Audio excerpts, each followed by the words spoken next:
Welcome to Chai Pe Kharcha, where we have conversations on personal finance among four NRI professionals working at tech firms.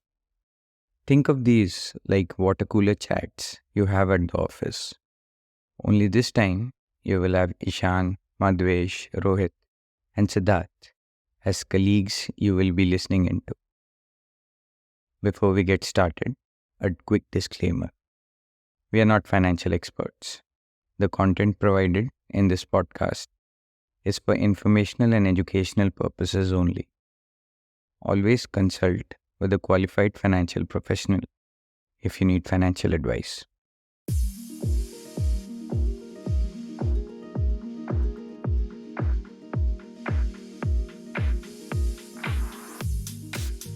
All right. Cool. Hello, everyone. Welcome to another episode of Chai Pe Kharcha. Today, Siddharth, Madhvesh, and myself, Rohit, we are going to talk about recessions and we are going to talk about interest rates, the war happening in many parts of the world. How does that impact our investment decisions? How does that, what are our predictions on where the world is headed? And how are we preparing our portfolios to withstand whatever is coming? So, let me start by just acknowledging that I am a very avid consumer of news and information. मतलब मैं दिन भर news articles, blogs, different sources of information consume करता हूँ. And r- in the last several months, I have been very jittery in the sense that कोई बोलता है कि अच्छा इन्फ्लेशन हो रहा है, interest rates are going up, there will be a hard landing. 2023 में देयर वाज अ प्रेडिक्शन कि रिसेशन आएगा, इतना कुछ खास हुआ नहीं. लेटेस्ट प्रेडिक्शन इट सीम्स 2024 में रिसेशन आएगा.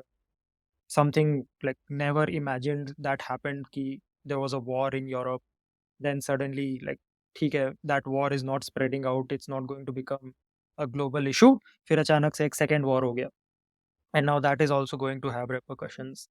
Equity markets, you have so many different assets that you can try to get. कोई लोग बोलते हैं कि यार कैश होल्ड कर लो, keep dry powder, make your emergency funds really strong. There are so many things, so much noise happening in the media, right? And you talk to your friends and you talk to your own networks, and I'm sure you get very different opinion.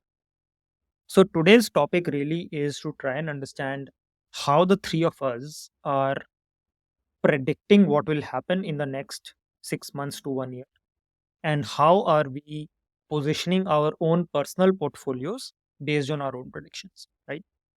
Big disclaimer to anyone who's listening: none of the three of us are market experts, investment advisors, anything like that. This is more about how we are taking decisions for our own portfolios given our own personal financial and family circumstances. So don't consider this investment advice. Please do your own research. And with that, let me open it up. First, I'll come to Madhve. I think it's been a while since we heard from you. So let's put you on the spot.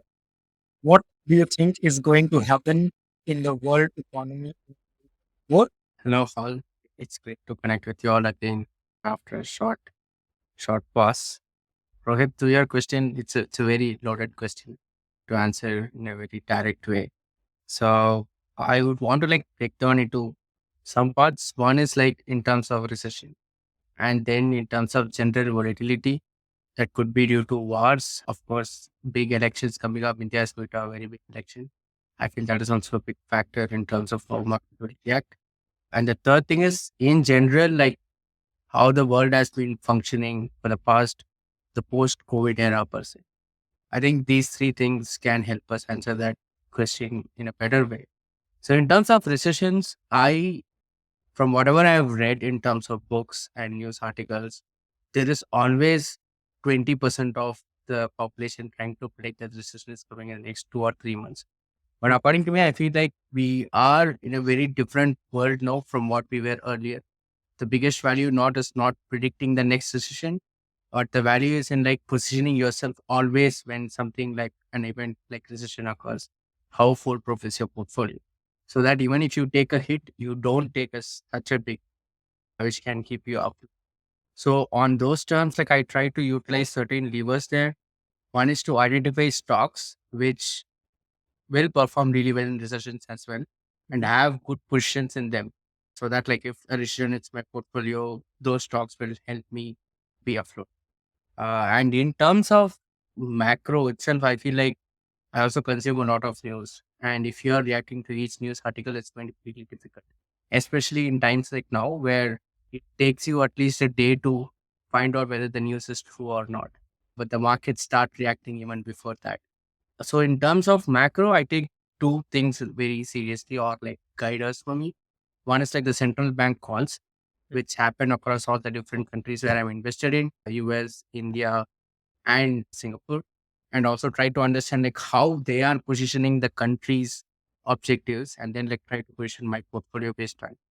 The other thing is like interest rate movements, which I feel like everyone tracks. And now we are in a cycle where the interest rate movements have stabilized and I predict it to go down, but not go down so fast because the inflation is quite high. This is going to have multi-level repercussions, especially in markets like US, where like the home loans are through the roof, etc. So people are going to have very sparse cash, and in a volatility high environment like was, so people are going to have less money in general. So who is going to hold cash is going to have the upper hand whenever an opportunity comes. So that brings to my next point where I am sitting currently on a lot of cash. One, because the election in India is going to give a good opportunity to enter uh, in certain stocks, as well as in the US. I feel like there's going to be, if at all there is, I feel like we are currently on edge. If there's going to be one bigger geopolitical moment, there's going to be a sudden crash coming up. Again, that is again an opportunity to invest or get positions. So this is my current reading and my current positioning and my prediction. I hope this is not a very big answer. Yeah. No, that's very interesting. I think in principle I agree, but I would love to go into some more details, right? So you say you're holding a lot of cash. Can you give like a ballpark estimate percentage terms, like of your portfolio, what percentage are you holding in cash? Number one. And number two, you mentioned that there is going to be an opportunity in India with the elections coming up, which I think I agree as well. But do you think the way to position for that upcoming event is to build positions today, or to wait for us to get closer to elections and then play the market at that point of time? Yeah, I think good questions. Answer your second question first. I think everyone has different approaches and there's no right or wrong. My approach is that I try to come up with a set of stocks that I'm really interested in. And Mhm. as you all already know, like I do direct investments, not on. So I try to identify a set of stocks and also identify a price where I will be very comfortable to enter in. Mm. So as long as that price gets hit now or during the election time, I just enter. But if that price doesn't hit, I just not invest in the stock because then I may not have the hope return on investment. So that's the second question. In terms of your first question, so I have not invested a penny in the last 3 months. I have been selling a lot of positions because they have been like all-time highs. So in terms of my overall portfolio, I think I'm sitting on 50% cash, and the rest of the 50% which I've invested, of course, is all in equity. Mm. Okay, cool. Then let me come to Sid, Mr. Cash Holder. I think you're organically well positioned Yeah, for any recessions that might come. and listen, I'm for I think the type mentality I have. तो It's a- बताइए sir, to आपको क्या लगता है give recession आएगा नहीं आएगा? यार मेरा ना बड़ा तो मेरा बड़ा I am extremely simplistic when I hear you guys.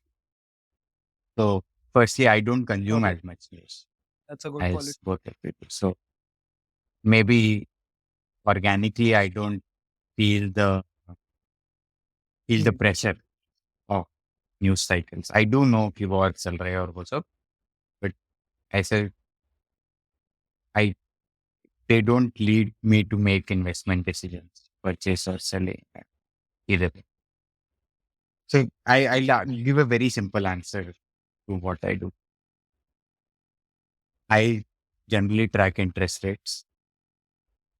Track BNE not very closely, but if there are enough news cycles about it, कोई ना कोई बता ही देता है. So if the interest rate is up, I put more money in FDs. If the interest rate is down, then I put more money in mutual funds. तो बड़ा simply मैं वही करें. तो answer your question of my prediction कि recession आएगा या नहीं आएगा नहीं पता. मैं ना ही प्रिडिक्ट करने के पोजीशन पे. पर the money will still follow the mechanism that I explained.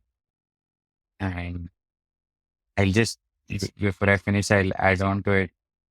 Recession might come globally to all countries, or might come to specific countries. And if it does come to only the US and countries in the West, let's say, I don't know if that will happen. But if that does happen, it is a opportunity for your investments in India, like we highlighted in our last episode. So I think I am okay either way, mainly because I am mostly cash. Got it. And do you feel like if there is a recession, or more importantly, there's a market crash, stock market specifically, are you prepared to put in a good amount of, basically you're holding, I think 70% cash, if I'm not wrong. Are you prepared to Around put, that, yeah. like, what is the amount of money you're prepared to put out of that 70%? It's a good question. I don't know our answer, and it'll depend on what opportunity comes along in terms of specific stock prices or mutual fund. But if I had to just take a broad point now, I'd say from the 70%, I put in 25-30% more. My own prediction, I think one thing, Madhesh, you called out earlier, which very strongly resonates with me, is you should never put yourself in a position that any change in the market will wipe you out, right? Like, you must always be able to fall and get back up and then live to fight another day. So that basic principle, I feel like everybody should adhere to, no matter what kind of investor they are. And that ability to remain in the game is what will determine whether you eventually win or not. So the way I am predicting the market, I think in that way I'm probably closer to Sid. I don't know whether a recession will come. I was pretty convinced that 2023 may something is going to happen. Didn't happen. Now everyone's saying 2024 mein hoga. Again, I have no idea. Commentary that we hear from the US Federal Reserve is that we'll keep the interest rate at a high level for an extended period of time to bring back inflation under control. And then obviously with the geopolitical uncertainty, elections in India, currency related issues, all those things, it I feel like I am too overwhelmed to be able to make any well thought out decisions. So I default to my basic concepts of asset allocation. Broadly speaking, I am an optimist in the world economy. So I think that over a long enough time, the economy generally goes up, right? Like globally, आप किसी भी market को उठा लो, generally speaking, markets will go up, whether it is India, whether it is US. There will be dips for which I am positioning some cash, definitely. So I think at this point, I'm somewhere around 30% in cash. I feel like if there is an opportunity that comes up, I will go up to 80% invested and maybe 20% in cash. Max to max, I will never go down lower than 15% in cash, right? Like 85% invested in equity plus the other things I do is which is mainly REITs, some amount of gold. So all of those things combined will never be more than 85%. So 15% I'll always be in cash. And the hope is कि hopefully as मेरी job अगर चलती रहती है and I keep getting more money and I keep saving at a decent rate, that 15% will translate into a meaningful amount when you convert it into absolute dollar or rupee terms. तो अगर वो 15% let's say आज के दिन में 15% is equal to 15 lakh rupees. Hopefully in some time in future that 15% will represent 30 lakh rupees and then 45 lakh rupees and so on and so on. So that is what gives me comfort. And that is where I say ki, okay, maybe 2 years ago, if I was in the same position, I wouldn't have considered 15%. I would have probably said कि यार 30% से नीचे cash तो मैं सोच ही नहीं सकता. पर over the last couple of years, because I've saved up more money, that 15% itself is a pretty decent chunk of money, which will take care of my family's emergency needs and day-to-day expenses for like 2-3 years. तो उन चीज़ों को सोचते हुए today I'm sitting 70% invested, 30% in cash. I might go up to 85% invested, 15% in cash if and when the opportunity presents itself. With that said, my monthly SIPs are going on. I'm a mutual fund investor. I don't pick stocks directly. So those mutual funds, they have their own system. Every month some money goes and gets invested. So I'm doing that pretty regularly. And yeah, that's pretty much it. That's how I'm planning about this whole thing. So I have an interesting question Yeah. to you guys. As I said, like recession prediction karna it's a very difficult job, especially as a individual retail investor.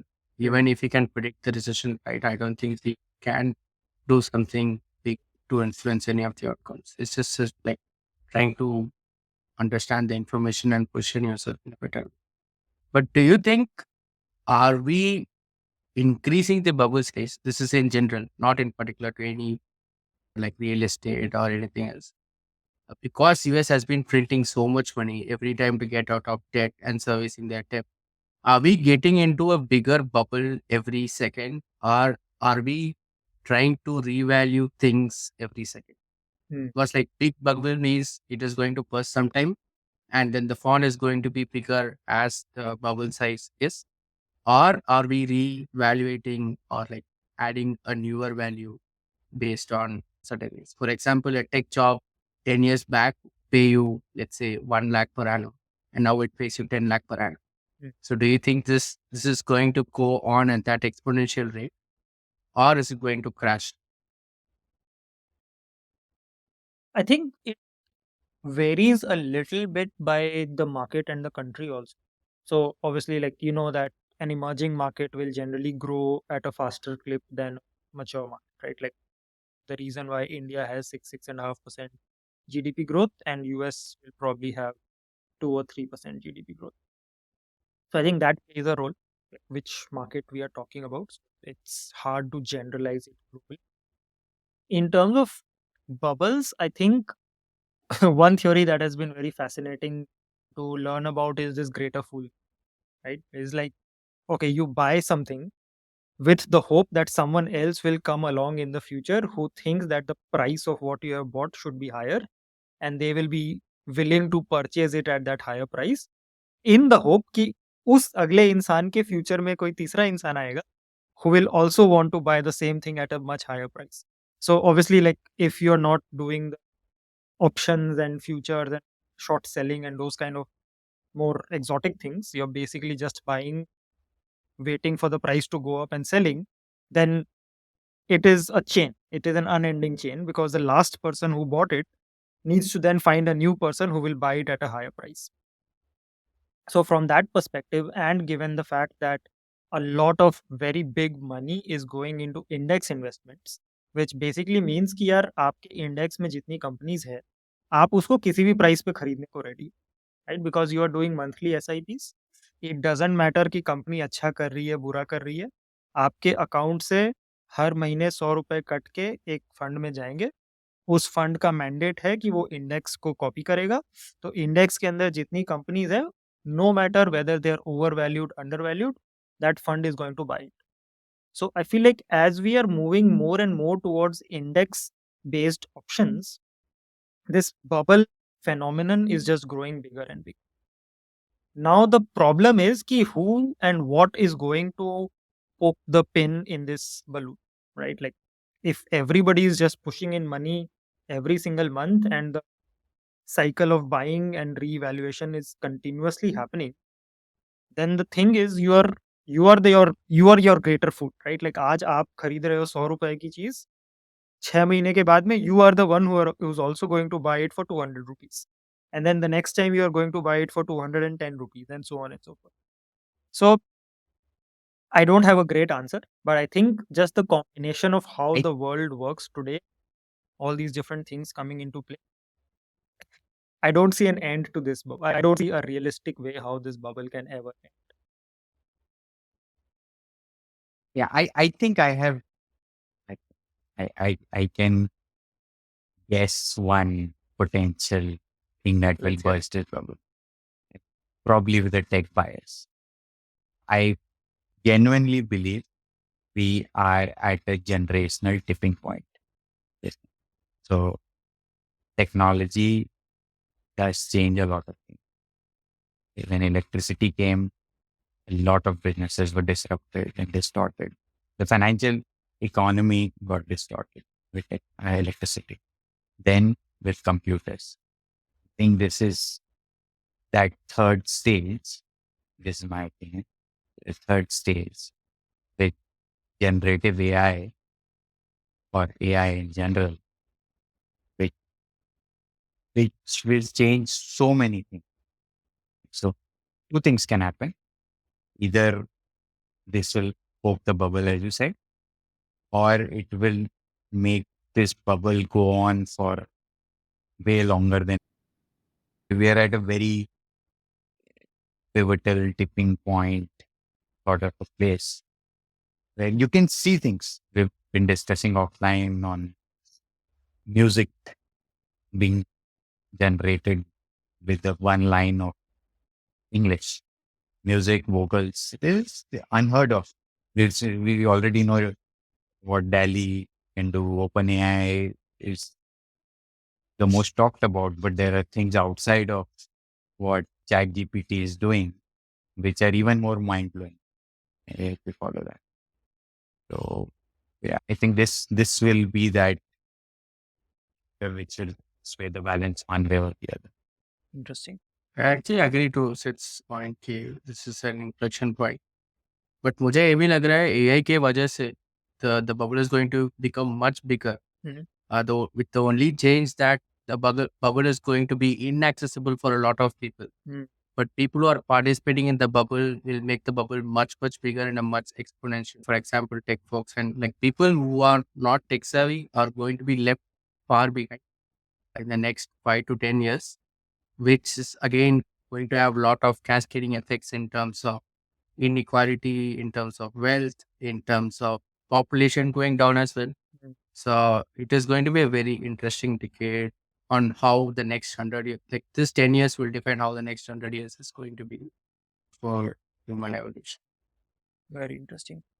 Yeah, I'm glad to be able to witness that. Um, I think we'll cap off with like one last question on how we are preparing ourselves for whatever is to come in 2024, which is to say, are you guys thinking about like what assets are you guys thinking about in terms of deploying your cash? Are you primarily thinking stocks and mutual funds, or are you also looking into commodities, real estate, potentially crypto? Exactly. I uh, cannot talk to Sid without Bitcoin or anything else. Like, I'll give you an example. In my field, I get this platform which allows you to do fractional investment in art. Like, there's some company, I forget the name. There are fractional real estate ownership. There are fractional like agricultural land and agricultural produce. Like you can invest and farm से जो खेती होके फसल निकलेगी, when that gets sold, you will get some part of that as a dividend or some interest rate or something. So there are so many different options outside of just the financial markets. Are you guys looking into any of that to kind of hedge yourselves against some volatility that we are expecting to come in equities? I am going to bet big on gold. Whenever the gold goes down, I am going to buy a lot of it. In terms of stocks, as you said, the same funda holds true कि जो भी stocks मेरे list में है and वो अगर मेरा price hit हुआ तो मैं खरीद, if not मैं तो अंदर जाऊंगा ही नहीं because of course it's a very volatile. Other than that, I think I am venturing a lot towards one-on-one loans, which I feel is like again a good opportunity because if you are investing in a business that you really believe in, the return of investment is going to be higher. So यही तीन चीजें हैं इनके मैं ध्यान देने वाला हूँ. Real estate, I think it's still not in a place, especially in India. I'm not sure about other markets. It's not in a place where you can invest for returns. Of course, if it's going to be a primary residence, now is the good time to buy. So other than that, yeah, gold पे commodity तो है, अच्छे जाएगा gold होगा. Of course, this could be in bonds or even like physical pure gold, not in terms of jewelry, gold bars. Got it. And I also want to finish off with one quote: "Be an optimist when everyone is a pessimist, and be a pessimist when everyone is an optimist." Nice. I Is that think this Warren will always hold true. Got So, ये quote, I use this, try to remind myself of this quote always.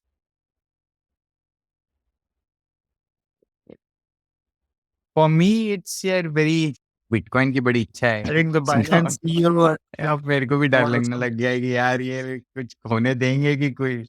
तो Bitcoin है मेरी इच्छा, but I'm actually I'll not do it in Bitcoin. Now I'll just hold on and see what's happening for some time. What I want to do, and I've been, this is irrespective of recession coming, yeah, wars or so, and not just for 2024, I've been wanting to do investment in agriculture for some time. It's more of a wish. I've not done much more than just talking to people. पर मैं आपसे पूछूंगा actually outside of this call कि वो piece of land में in terms of agriculture, how do you invest? So that's something, and the idea is that I want to invest in something with intrinsic value. And the definition of intrinsic value is something that you can use even if the world stops valuing it. Something like a house or agricultural land which will produce food which you can eat, even if people don't think it's valuable. So things like that. And yeah, that's why agriculture is something that I'd want to delve more into in 2020. I think in my case, there are two main assets that I look at outside of stocks and mutual funds. One is gold. So currently, I have about like 4 to 5% of my portfolio in gold. I am aiming to almost double that, so between 8 to 10% by like early next year. But gold price is also close to its all-time high right now, so that's like a question of timing. I might at least end up just doing like a monthly SIP in some form of gold, either a mutual fund or a bond, or could be physical gold, like Madhvesh was talking about. The second thing that I do, which is already on path to become close to where I want it to be, is real estate investment trusts. So I obviously don't buy actual physical properties, I invest in REITs. So at this point of time, my REITs allocation is somewhere between 7 to 8%, and my max REIT allocation is around 10%. So probably in the next few months, maybe like 3 to 4 months, I might actually stop putting more money in REITs because I will have hit my desired asset allocation there. So those are the two main ones. Then all these other things that I mentioned, like there is a platform which allows you to invest in like a Picasso painting or something like that. There are these platforms which allow you to invest in agricultural land. So these are interesting opportunities, but I have burned my hands very badly during like the crypto ups and downs in 2021, 2022. So I'm very cynical about any such new platform that comes up. But obviously, that does not mean I want to close my eyes and just focus on one thing and not look at what's happening in the world. So, as part of my year end review of my assets and my portfolio and my investment plan for 2024, I want to maybe explore some of these opportunities depending on ticket size also, right? कोई-कोई चीज़ें ऐसी होती है जहाँ पे आपका investment करने के लिए आपको 5 लाख 10 लाख रुपए चाहिए। I might not enter into something like that. But maybe there is something जहाँ पे आपको 10, 15, 20 हज़ार रुपए में एंट्री मिल सकती है। So those could be worth checking out just to see कि how that is playing out, and once I have confidence, then I can start building more positions there. So I'm keeping my mind open, I'm keeping my eyes open, and as new opportunities come up, I will try to capitalize on that. But my absolute limit on any of these more exotic investments is going to be like 3 to 5% of my overall portfolio.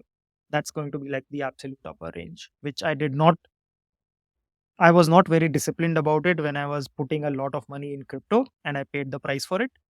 So this time I will not repeat my mistake. So with that, I think great conversation today. Thank you for your thoughts and contributions, everyone. We will cap off this episode and hope to see you all soon in another episode of Chai Pe Kharcha.